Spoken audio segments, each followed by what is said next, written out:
What a welcome. Certainly this rock called Turks and Caicos will never be the same after 2 days of a first ever environmental conference which started this morning at Beaches Resort and Spa. But before the lessons on how to live a greener life to stop the rapid global warming began, there was a welcome cocktail reception where Minister for Natural Resources, the Honorable McAllister Hanschel, thanked his team, the sponsors, and itemized the high-profile people and organizations represented. A number of high-profile guests are in our midst, including expert scientists, professors, policy and environmental managers from all around the world, and I pause at this time to recognize the various organizations that are participating in this conference.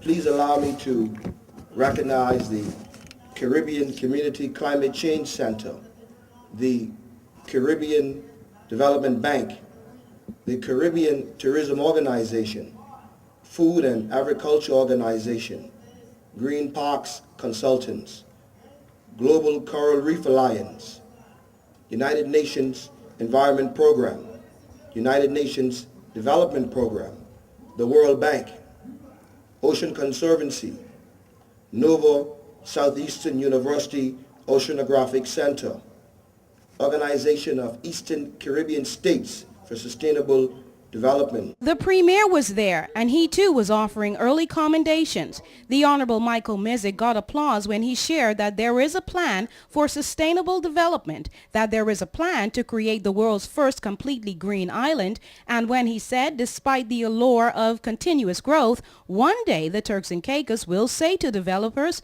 that's enough. And so it is so important. We're in the process of creating a sustainable development plan that will over the next 10 to 15 years, lay out the type of development we would like to have, as well as put a cap on development for these islands.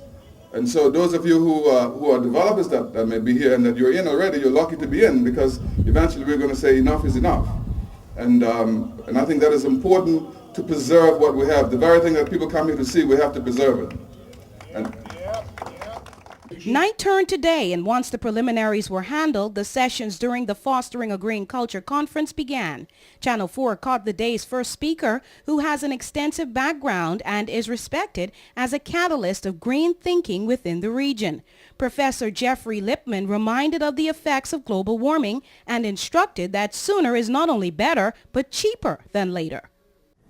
Desertification, glacial erosion, coral bleaching, uncharacteristic heat waves, rainstorms and extreme hurricanes are increasingly obvious. Sir Nicholas Stern, one of the world's great economists, has shown that the dramatic economic and social disruption can only be minimized by concerted action starting now. And it's now, it might cost us 1% of our GDP over the next 20 or 30 years. And the longer we wait, the more the curve steepens. And if we wait too long, it's going to cost 25 to 30% of GDP. Monday also featured a presentation on nature and the economy, environmental governance, protected areas and climate change, and its impact on the sustainability of fisheries resources. There's a minister's reception tonight at the Palms, and tomorrow, Tuesday, November 20th, Al Gore speaks.